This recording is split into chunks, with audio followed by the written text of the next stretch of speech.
আমরা কত কথায় বলি না, গরিবের পেটে লাথি মারা। ঠিক সেরকম একটা কাজ, একটা না দুটো কাজ সরকার সম্প্রতি করেছে। একটা নিয়ে অনেক আলোচনা হচ্ছে এবং আরেকটা একটু অলক্ষ্যে থেকে গেছে। দুটো নিয়ে কথা বলতে চাই।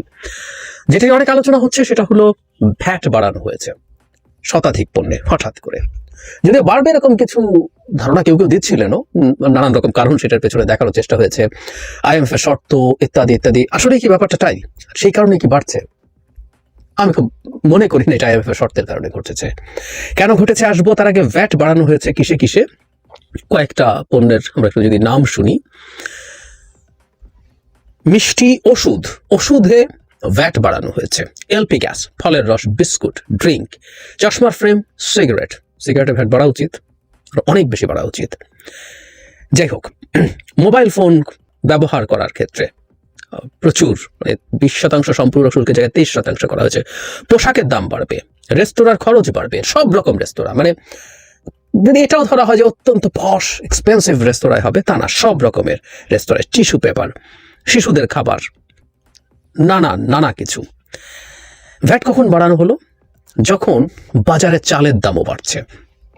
বিবিসি বাংলার একটা রিপোর্ট এরকম যে কয়েকদিনের ব্যবধানে, সপ্তাহের মধ্যেই চিকন চালের দাম কেজিতে 5 থেকে 7 এবং মোটা চালের দাম 2 থেকে 3 টাকা বেড়েছে কেজিতে। এই হচ্ছে বৃদ্ধির নমুনা। বাজারে চালের দামও বেশি এবং খাদ্য মূল্যস্ফীতি 13%, আর অন্য মূল্যস্ফীতিও 10%-এর বেশি। এই প্রেক্ষাপটে, এই পরিস্থিতিতে ভ্যাট বাড়ানো হয়েছে। এবং ভ্যাট বাড়ানো নিয়ে আমরা দীর্ঘদিন থেকে একটা সমালোচনা করি, প্রত্যেকে করি। আমরা যারা এই বেসিকটুকু জানি, বিশেষ করে বাজেট নিয়ে যখন আমরা আলোচনা করি, আমি বহু বাজেট অ্যানালিসিস করেছি, লিখেছি সেগুলো নিয়ে, বলেছি সেগুলো নিয়ে। সেখানে একটা কথা বলেছি, সেটা হলো সরকার তার রাজস্ব আয়ের ক্ষেত্রে প্রত্যক্ষ আর পরোক্ষ কর, এভাবে যদি আমরা ভাগ করি, যে করগুলো সবার জন্য সমভাবে প্রযোজ্য, পরোক্ষ কর, ভ্যাট একটা পরোক্ষ কর, এরকম ভাবে আমদানি শুল্ক, এগুলো সব পরোক্ষ কর। মানে প্রত্যেকটা পণ্যের উপরে যে পরিমাণের ভ্যাট আরোপিত হয়, যে আমরা মোবাইল ফোনে কথা বলতে এখন খরচ বাড়বে, এটা ধনী গরিব সবার জন্য। মোবাইল ফোন এখন কোনো বিলাসী পণ্য নয়, ইন্টারনেট এখন কোনো বিলাসী পণ্য নয়, কিন্তু সবচেয়ে ধনী মানুষটা যখন ব্যবহার করবে আর সবচেয়ে গরিব মানুষটা ব্যবহার করবে, একই পরিমাণ তাকে ভ্যাট দিতে হয়। এটা এজন্য অন্যায়, এটা ন্যায়ানুগ কোনো কর ব্যবস্থা না, এটা আমরা জানি। তারপর এটা উঠিয়ে দেবো তা বলছি না, এটা থাকতে হবে, থাকে। আর এটা হচ্ছে প্রত্যক্ষ কর, আয়কর আছে, তারপরে সম্পদের, আপনার সম্পদ মানে ক্যাপিটাল এভাবে বলবো, গেইন ট্যাক্স আছে, এরকম কিছু ট্যাক্স আছে যেগুলো আপনার উপার্জন থাকে এবং উপার্জন যত বাড়তে থাকে সেগুলো প্রগ্রেসিভ। আপনার উপার্জন অনেক বেশি যদি বাড়েন, আপনার উপর অনেক বেশি হারে কর আরোপিত হবে। এটার মধ্যে ন্যায্যতা আছে। যার অনেক বেশি আছে তার কাছ থেকে বেশি নেওয়া হবে, যিনি কর যোগ্য নন তার কাছ থেকে কর নেওয়া হবে না, কিন্তু যিনিও ইনকাম ট্যাক্সের যোগ্য নন তাকেও প্রচুর ভ্যাট দিতে হয়। এই জন্য বলা হয় একটা ন্যায্য ইনসাফ পূর্ণ কর ব্যবস্থা সেটা যেখানে ডিরেক্ট ট্যাক্স অনেক বেশি হবে, যতটা বেশি হওয়া সম্ভব, আর ইনডিরেক্ট ট্যাক্স যত কম হবে। আমাদের মতো দেশগুলোর ক্ষেত্রে এটার একটা মোটামুটি ভাগ বা হিসাব দেওয়া আছে, সেটা হলো প্রত্যক্ষ আর পরোক্ষ করের স্প্লিট 50-50 হবে। 50% আয়কর সহ প্রত্যক্ষ কর আর 50% আমদানি ভ্যাট এগুলো সহ পরোক্ষ কর। কিন্তু বাংলাদেশে এটা 30% কম বেশি। এটা বিগত শেখ হাসিনা সরকারের সময় এটা ইভেন উল্টো দিকে যাচ্ছিল। মানে আমাদের টোটাল যে কর আহরণের যে লক্ষ্যমাত্রা, তার মধ্যে ডিরেক্ট ট্যাক্সটা 30% বা তারও কাছাকাছি এরকম, আর বাকি 70% হচ্ছে পরোক্ষ কর। এটা অন্যায় কর, এবং এটা বাড়ানো হলো এমন সময় যখন এই পরিস্থিতি চলছে দেশে। টিসিবি ট্রাকের লাইন বাড়ছে কি, ওটা এখন নেই, আসবো সেই জায়গায়। কেন করা হচ্ছে, কত টাকা পাবে সরকার? এখানে একটা হিসেব প্রথম আলোতে করে দিয়েছে, ইটস ইন্টারেস্টিং, ইম্পর্টেন্ট। সেটা হচ্ছে 12,000 কোটি টাকা সরকার আসলে এটা থেকে পাবে। এগুলো বৃদ্ধির মাধ্যমে মানুষের পকেট থেকে এটা যাবে। এগুলো মানুষের পকেট থেকে যাওয়া মানেই হচ্ছে এটা সরকারের পকেটে যাবে। আচ্ছা, এখন প্রশ্নটা হচ্ছে টিসিবির কারণেই কি এই কাজটা হচ্ছে কিনা? আমাদের এটা নিশ্চয়ই জানা আছে। টিসিবি না, IMF এর কারণে। IMF এর শর্ত আছে বাংলাদেশের কর জিডিপি রেশিও বাড়ানোর জন্য, অনেকগুলো শর্ত আছে। IMF এর কাছ থেকে আমরা অনেকেই নিশ্চয়ই এখন পর্যন্ত জানি $4.7 বিলিয়ন যে ঋণ দেওয়া হচ্ছে, তাও অনেকগুলো ইনস্টলমেন্টে ওভার দ্য ইয়ার্স। তার জন্য অনেকগুলো শর্ত দিয়েছিল। এর মধ্যে একটা শর্ত ছিল কর জিডিপি অনুপাত বাড়ানো। আজকে খুব ডিটেল কথা বলছি না, এটুকু জানিয়ে রাখি, অনেকেই জানেন যে আমাদের জিডিপির অনুপাতে আমাদের কর আহরণ কত হয়, সেটা হচ্ছে শুল্ক আহরণ কত হয়, সেটাই হচ্ছে সেই রেশিও। বাংলাদেশে এই হার খুবই কম, মানে আমাদের দক্ষিণ এশিয়ার স্ট্যান্ডার্ডও 20-এর আশেপাশে বা 20-এর বেশি, কিন্তু বাংলাদেশে এটা 9-10% অনলি। সো আমাদের রাষ্ট্রের স্বার্থে আমাদের কর জিডিপি অনুপাত বাড়াতে হবে। সো IMF এর করে শর্ত দিয়েছে, সুতরাং আমাদেরকে ভ্যাট ট্যাট বাড়িয়ে সেই রেশিও বাড়ানোর চেষ্টা করতে হবে বলে বলা হচ্ছে বা সরকারের দিক থেকেও জানানো হচ্ছে। কিন্তু এটাকে আমি একেবারেই সঠিক মনে করি না। কারণ হচ্ছে IMF এর সব শর্ত অক্ষরে অক্ষরে মানতে হবে এমন কোনো বাধ্যবাধকতা নেই। একদম খুব স্পষ্ট কথাবার্তা, এমন কোনো বাধ্যবাধকতা নেই। আপনি কোনো কিছু 2-1, 4টা, 5টা, 10টা, 15টা নানান রকম শর্ত থাকে, এর মধ্যে 2-1টা ফুলফিল না হলেও IMF এর লোন পাওয়া যাবে না, নট নেসেসারিলি। আওয়ামী লীগ সরকারের সময় রিজার্ভ নিয়ে তার টার্গেট ফুলফিল করতে পারে নাই, কিন্তু IMF তাদেরকে ঋণ দিয়েছিল। সুতরাং এইখানে ভ্যাট না বাড়িয়ে সরকার রেয়াদার নেগোশিয়েট করতে পারতো, এবং ডক্টর ইউনূসের মতো মানুষের পক্ষে নেগোশিয়েট করা কঠিন কিছু ছিল না। সুতরাং আমি ব্যক্তিগতভাবে মনে করি সরকার আসলে ভ্যাট বাড়িয়েছে, সরকার টাকার ক্রাইসিসে আছে, খুব সিরিয়াস টাকার ক্রাইসিসে আছে, এবং সেই টাকা সে লাগবে তার। সরকার তো টাকা লাগেই, কিন্তু এর মধ্যে একটা খাতের কথা আমি একটু ইন্টারেস্টিং ভাবে দেখতে পারবো। আমরা অনেকেই মহার্ঘ ভাতায় বাড়তি ব্যয় 7,000 কোটি টাকা 12 জানুয়ারি 2025। আমরা জানি সরকারের কর্মকর্তা কর্মচারীদের জন্য টাকা কর্মচারীদের জন্য মহার্ঘ ভাতা দেওয়ার সিদ্ধান্ত নিয়েছে সরকার, এবং এতেই 7,000 কোটি টাকা লাগবে। সুতরাং এই 7,000 কোটি টাকা হঠাৎ করে সে সামনে হাজির হয়েছে, যে 12,000 কোটি টাকা আসবে জনগণের পকেট থেকে নিয়ে গরিবের পেটে লাথি মেরে, সেই 12,000 কোটি টাকা থেকে 7,000 কোটি টাকা এদেরকে দেওয়া হবে। আমি বেশ কিছুদিন আগে যখন এই সিদ্ধান্ত হয়েছিল তখন এটা তীব্র প্রতিবাদ করেছি, আমি আজও আবার সেটা করছি।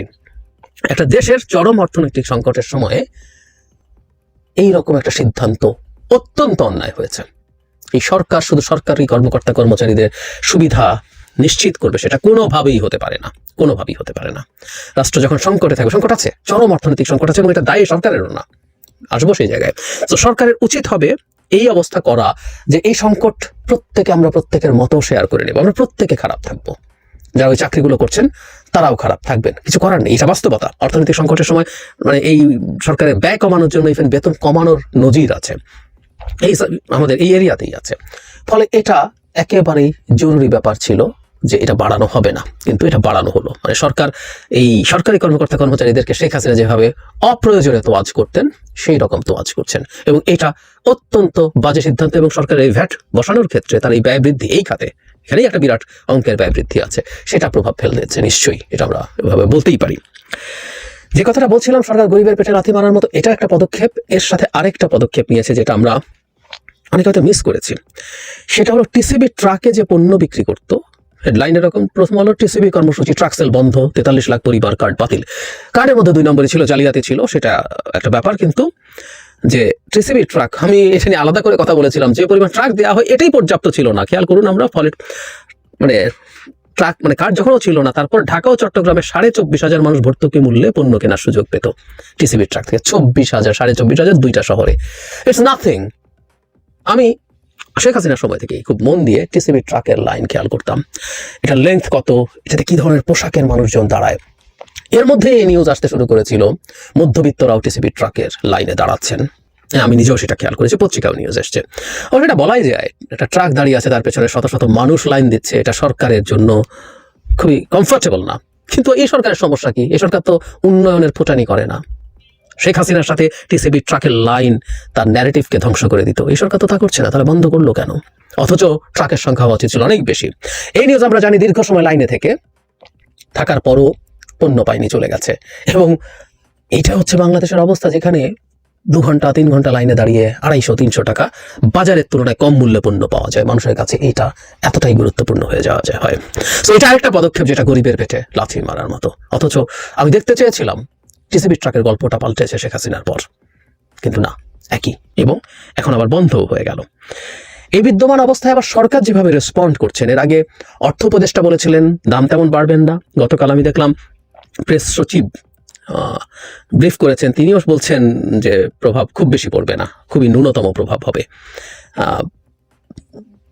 উনি বলছেন বাস্তবতা হলো মানুষের উপরে চাপ বাড়বে, আপনি নিজে অনুভব করেন কিনা যে সামনের পর বাড়বে ইত্যাদিতে। তখন উনি বলছেন অজনপ্রিয় হওয়ার জন্য কোনো করছে না, বাংলাদেশ অর্থনীতিবিদরা কি যাতে অর্থনীতি ভালো আছে যাতে থাকে সেদিকে খেয়াল থাকে।